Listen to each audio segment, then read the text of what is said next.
All right, good morning. Welcome back to another exciting adventure of For the Glory of God and Kings, reading the Bible for the first time again. My name is Travis Finley, and we are looking at Genesis chapter 1. And we're going to finish up where my previous video cut out because I ran out of space in my phone and it just died right when I was wrapping up. I had something tremendously important to say. It was actually mind-blowing. It was so insightful, it was going to change your life, and I can't remember what it was now. We were looking at the 7 days of creation, and we are looking to see how the text itself speaks in such a way so that we need to understand that it's not talking in a literal fashion. It's not talking about the first day, the second day, the third day, and this is how the world was created.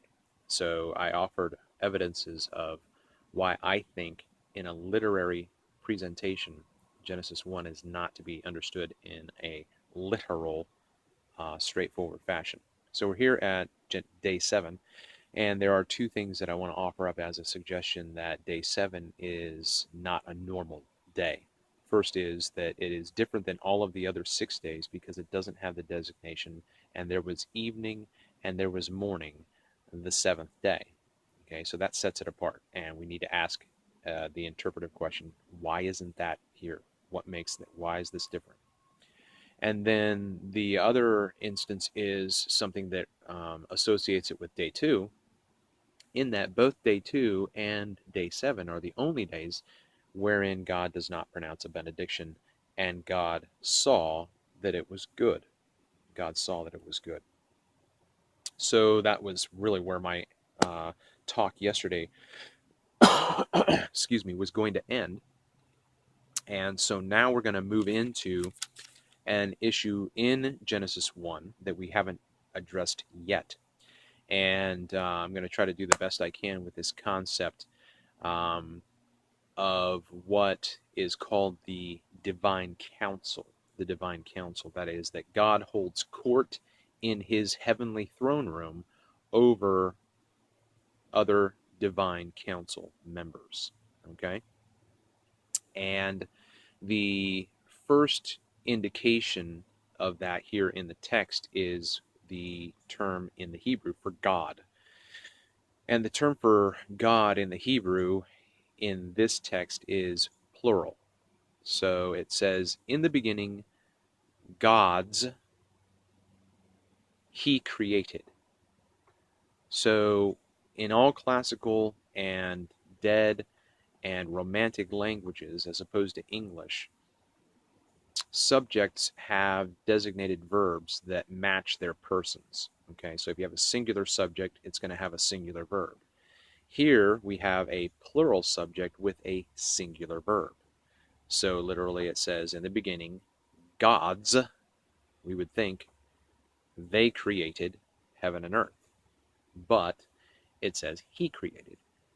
That is an interpretive question that we need to ask. Why is there a plural here when there's a singular verb? Okay, that's a legitimate question that we have to ask. And there are, the singular for God is, I believe it's Eloah. Eloah is the singular for God. So that could have been used here. I mean, seriously, the author of this text could have used the singular and God said, but he doesn't. He uses and gods. He said, let there be light, or whatever. So the question becomes, we have to ask this question. Elohim is the plural for God. And the thing that we need to realize is that it's the same word that's used later on in Scripture when talking about a plurality of gods. And so we have a passage in Deuteronomy chapter 32, okay, in Deuteronomy chapter 32, where we read, but this is Deuteronomy 32:15. But Jeshurun grew fat and kicked. You are grown fat, thick and sleek. Then he forsook God who made him, and scorned the rock of his salvation. They made him jealous with strange gods, with abominations that provoked him to anger. They sacrificed to demons who were not God, to gods they have not known. Okay?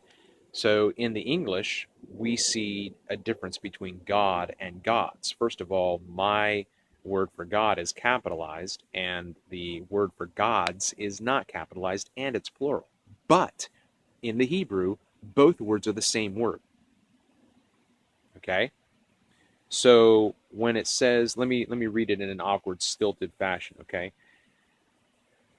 But Jeshurun forsook gods who made him. Okay, there you go again. Gods who made him. The verb made is singular while the noun is plural. We have a same construct here going on. It's translated God made him, but in the Hebrew it's plural. There is a theological tension that's there, I think, that's intended for us to figure out and wrestle through. Okay, they sacrificed to demons, okay, who were not God.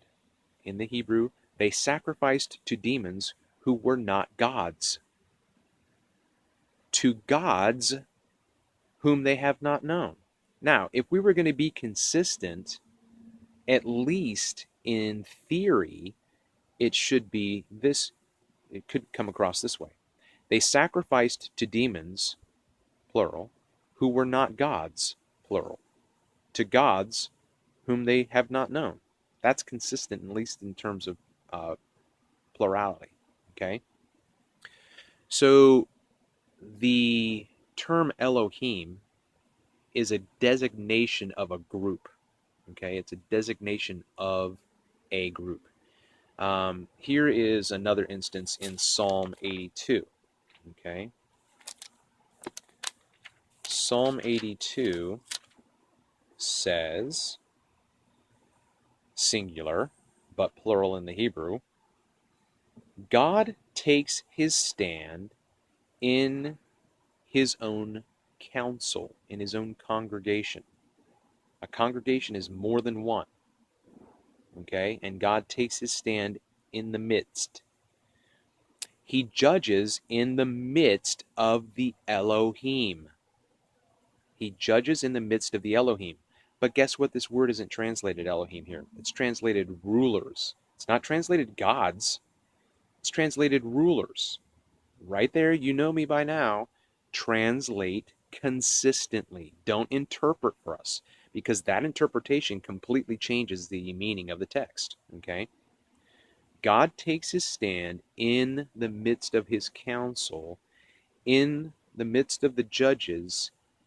No, he judges in the midst of the Elohim. Okay? So Elohim now is a sphere. It is an arena of Elohim. It is an arena of gods. Now that rubs us the wrong way, because we know that there is only one true and living God.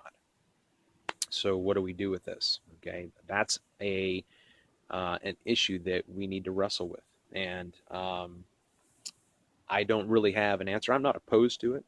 I actually find it very appealing, because there are other passages where we see that God is looking for participation as God orchestrates his plans, and those orchestral plans include spiritual beings that are angelic and at times carry out his will. Gabriel and Michael, things like that. Okay, so when we look back into Genesis 1, that when it says, and God created the heavens and the earth, I think that we can maybe actually pull this together. This makes sense to me. When we read later on in the early chapters of Genesis, the Gentile term for God is God Most High. God Most High. The question is, what is he most high of? And my answer, according to this thought, is he's the most high God of all of the gods. Okay, all of the Elohim, he's the most high Elohim. And so I would prefer that the Bible stay consistent. Translate Elohim every single time as Elohim. That way we know what we're talking about and we can make interpretive decisions for ourselves. Okay? God stands in the midst of other Elohim, and who is he? He is the Most High, El. That's the singular for God as well. Like I said, the author of Genesis could have used a singular here, but he didn't. He used Elohim. Um, we gotta figure that out. So there you go. That's this episode on For the Glory of God and Kings, and I am your host, Travis Finley. Until next time, this is reading the Bible for the first time again.